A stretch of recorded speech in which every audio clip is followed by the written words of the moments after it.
అన్న ఏం పేరు అన్న? భోజిరెడ్డి అన్న. ఏం చేస్తుంటావు ఆయన? ఆటోనే. ఆటోనా? ఎట్లా కాంగ్రెస్ వచ్చినాక మీ ఆటోల పరిస్థితి డౌన్ అయింది. ఎందుకు అట్లా?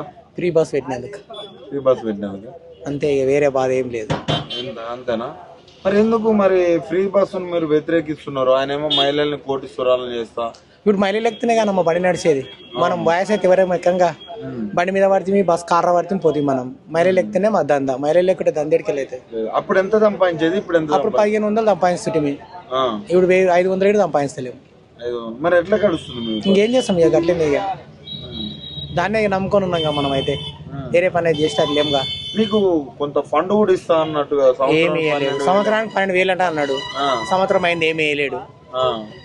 ఏమో ఎప్పుడు వేసాడు. అంటే అసెంబ్లీలో కూడా సీతక్క మాట్లాడుతూ ఈ ఏదైతే ఆటో డ్రైవర్లు చాలా హ్యాపీగానే ఉన్నారు, ఏదో బీఆర్ఎస్ ఇంకో ప్రతిపక్షం ఇంకో పార్టీ బీజేపీ వాళ్ళు ప్రలోభ పెట్టడం వల్లనే వాళ్ళు రోడ్ల మీదకి వస్తున్నారు తప్ప వాళ్ళకి ఎలాంటి అంతే ఏం లేదు. మాకు మా ఇబ్బంది మాకే ఉంది, మస్తు కష్టం ఉంది మాకు.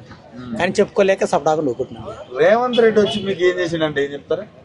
ఏం చేసిండు? ఫ్రీ బస్ పెట్టిండు, మాకు ఆగం చేసిండు అంతే, వేరే ఏం చేయలేడు. అంతేనా? ఎట్లుంది సంవత్సరం? మళ్ళీ ఇప్పుడు సిటీ పోవద్దు అంటున్నాడు. ఇప్పుడు సిటీ బంద్ చేసిరి.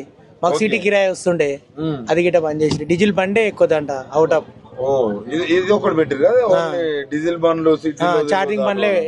ఇప్పుడు ఎవరు కొనుక్కోవాలి ఇతను? మళ్ళీ చార్జింగ్ బండ్ తేవాలంటే డబ్బులు కావాలిగా, ఫైనాన్స్ కట్టాలిగా.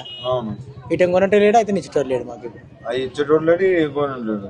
మరి ఉన్న ఇది కూడా పోతే మీ పరిస్థితి ఏంది మరి? అదే ఏం చూపిస్తాడో మళ్ళీ మాకు. అంతేనా?